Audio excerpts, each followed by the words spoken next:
I think that a lot of us as early childhood educators will hear the words reconciliation, and sometimes we get nervous and we don't know what to do and we don't want to say the wrong thing. So what I want to talk to you about today is how we can overcome reconciliation paralysis. When you don't know what the right thing to do is, this tells me that we need to do a little bit more education and research into what our roles as helpers, allies, and accomplices can be when it comes to reconciliation.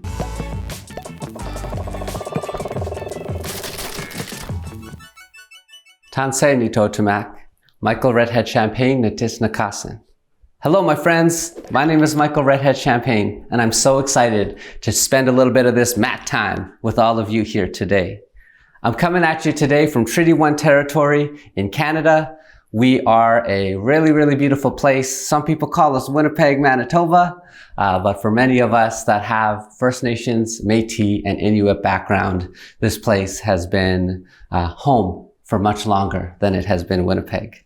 And so today I come at you talking about a little bit of reconciliation. In 2014, the Truth and Reconciliation Commission published 94 calls to action. Numbers 1, 2, 3, 4, and 5 all relate to child welfare. And when I think about kids that are impacted by child welfare, I can't help but think about the children that you serve every single day.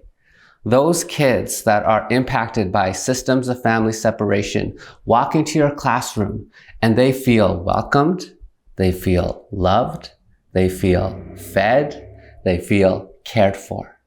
And really what you're doing is you're applying a principle that is ancient to many indigenous communities. In my nation, we call that wakotuwin, and it means kinship. And it means you treat those children as if they are yours. And those children, when they come into your classroom and you love them up and you give them the laughter that they so desperately crave and opportunities to play and learn and connect with their friends, you are building strength, resilience, and this is the reconciliation that all of us are being called to do, whether those children are indigenous or not. But I think that the wisdom that lies within indigenous knowledge like Wakotuwin allows us to sometimes step out of the Monday to Friday, 9 to 5, here's your job description of things you got to do, which means sometimes we just do the right thing. And I want to say thank you to my early childhood educators out there that often do the right thing. Sometimes we don't have the budgets for it. Sometimes we don't have the permission for it, but you know in your heart what is the right thing to do and you do it. And so I see you. I appreciate you, and I'm so grateful for the work that you do. You are creating kinship in your space, and to me, that is reconciliation in action.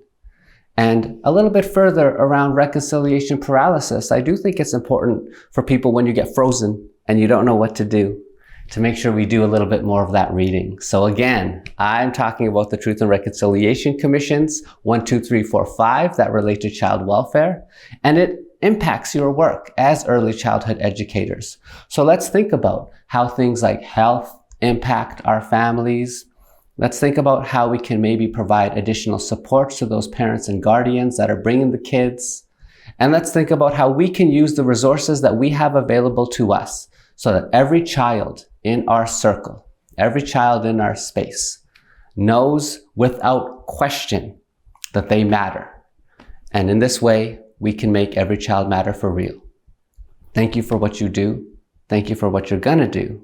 And thank you for working with me to create a strong kinship network right here in Canada so that every child knows that they are loved.